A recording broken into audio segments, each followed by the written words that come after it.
കേരളത്തിലെ സുപ്രസിദ്ധമായ സർപ്പാരാധനാ കേന്ദ്രമാണ് പാമ്പുമേക്കാട്ടുമന. കേരളത്തിൽ തൃശൂർ ജില്ലയിൽ മുകുന്ദപുരം താലൂക്കിൽ വടമ വില്ലേജിലാണ് പാമ്പുമേക്കാട്ട് ഇല്ലം സ്ഥിതി ചെയ്യുന്നത്. ഐതിഹ്യങ്ങൾ നിറഞ്ഞ പാമ്പുമേക്കാട് ഒരു കാലത്ത് മേക്കാട് മാത്രമായിരുന്നു.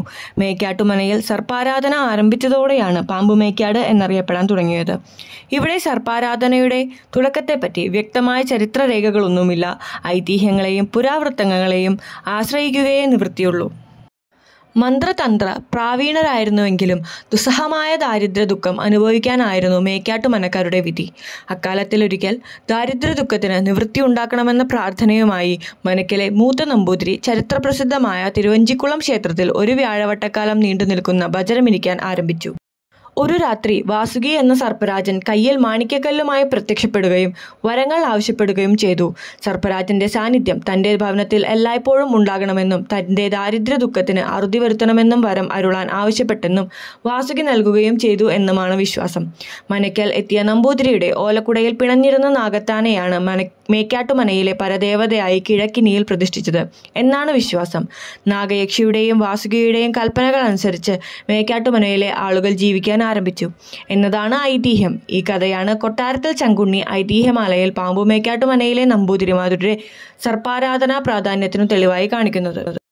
മനയിലെത്തുന്ന നാഗങ്ങളെ യാതൊരു കാരണവശാലും ഉപദ്രവിക്കരുതെന്നും മനപ്പറമ്പ് കിളക്കുകയോ ഉഴുതുമറിക്കുകയോ ചെയ്യരുതെന്നും പറമ്പിന്റെ ഒത്ത നടുവിലുള്ള എട്ടുകെട്ടിലെ അടുക്കളയിലല്ലാതെ മറ്റൊരു ദിക്കിലും തീ കത്തിക്കരുതെന്നും മറ്റുമുള്ള നിർദ്ദേശങ്ങളാണ് ഇവിടെയുള്ളത്. ഈ കാണുന്ന പ്രത്യേക ദിവസങ്ങളിൽ മാത്രമാണ് എല്ലാ ഭക്തർക്കും മനയ്ക്കകത്തേക്ക് പ്രവേശനമുള്ളത്. രാവിലെ 9:30 മുതൽ വൈകിട്ട് 5 മണി വരെ മാത്രമാണ് പ്രവേശനമുണ്ടായിരിക്കുന്നത്. ആദ്യമെല്ലാം ഉയർന്ന ജാതിയിൽപ്പെട്ട ആളുകൾക്ക് അവിടുത്തെ കുളത്തിൽ കുളിച്ച് ഈറനോടെ വന്നാൽ എല്ലാ ദിവസവും മനയ്ക്കകത്തേക്ക് പ്രവേശനമുണ്ടായിരുന്നു. എന്നാൽ പിൽക്കാലത്ത് മനക്കാർ തന്നെ അത് മാറ്റി. സർപ്പക്കാവ് ആവാഹിച്ച് മാറ്റുന്നതിനുള്ള അധികാരം പൂർവികമായി പാമ്പുമേക്കാട് നമ്പൂതിരിമാർക്ക് മാത്രമാണ് ഉണ്ടായിരുന്നത്. എന്നാൽ ഇപ്പോൾ പാതിരാക്കുന്നത്ത് മനക്കാരും ചെയ്തു പോരുന്നു.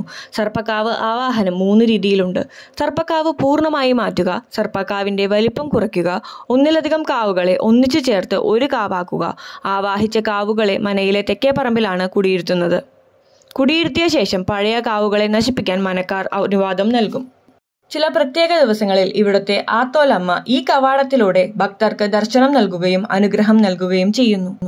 പല മതത്തിൽപ്പെട്ട ആളുകളും ഇന്നും ദോഷ രോഗശമനത്തിനായി പാമ്പുമേക്കാട് മനയിലെത്തി സർപ്പബലി പോലുള്ള പ്രസിദ്ധമായ ചടങ്ങുകൾ ചെയ്തു പോരാറുണ്ട്. ത്വക്ക് സംബന്ധമായ രോഗമുള്ളവർക്ക് ഇവിടുത്തെ പ്രസാദമായ എണ്ണ മേടിച്ച് ദേഹത്ത് പുരട്ടിയാൽ അത് മാറും എന്ന് തന്നെയാണ് വിശ്വാസം. അതുപോലെ ചെറിയ കുട്ടികൾക്ക് തുലാഭാരം നടത്തുന്നതും ചോറൂണ് നൽകുന്നതും വളരെ പ്രസിദ്ധമാണ്. അകത്തേക്ക് പ്രവേശനമില്ലാത്ത ദിവസങ്ങളിൽ ഈ കവാടത്തിൽ നിന്നുമാണ് പ്രധാന പ്രതിഷ്ഠയെ നമുക്ക് തൊഴുവാൻ സാധിക്കുക.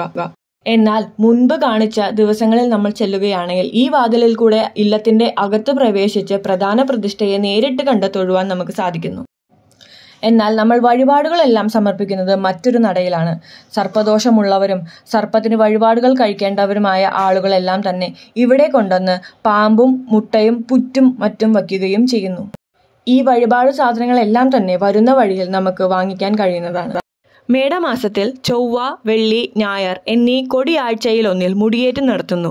മേടമാസത്തിൽ കളമെഴുത്തും പാട്ടും ഒരു പ്രധാന ചടങ്ങാണ്. കേരളത്തിലെ സർപ്പബലി നടത്താൻ പാമ്പുമേക്കാട് മനക്കാർക്കും അധികാരമുണ്ട്.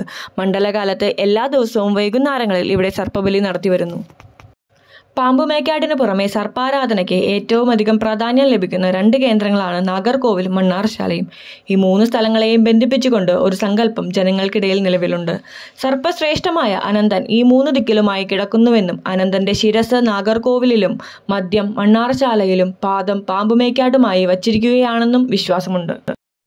ദക്ഷിണേന്ത്യയിൽ പ്രമുഖ സർപ്പക്ഷേത്രമായ നാഗർകോവിലിലെ പ്രധാന തന്ത്രി പാമ്പുമേക്കാട് മനയിലെ കാരണവരാണ്.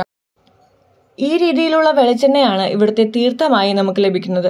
ഇത് നമ്മൾ അങ്ങനെ തന്നെ വായിലേക്ക് നേരിട്ട് ഒഴിക്കേണ്ടതാണ്. നമ്മൾ കുടിക്കുകയോ നക്കി കുടിക്കുകയോ ചെയ്യരുത്. എന്തെങ്കിലും അസുഖമുള്ളിടത്തോ ബാക്കി വന്നത് തലയിലോ തേക്കാവുന്നതുമാണ്. ചന്ദനവും മഞ്ഞൾ പ്രസാദവുമാണ് തൊടാനായി അവിടുന്ന് ലഭിക്കുക. അതുപോലെ തന്നെ ഉണക്കലരി പായസവും കദളിപ്പഴവും ഇവിടുന്ന് നമുക്ക് എപ്പോഴും പ്രസാദമായി കിട്ടുകയും ചെയ്യും.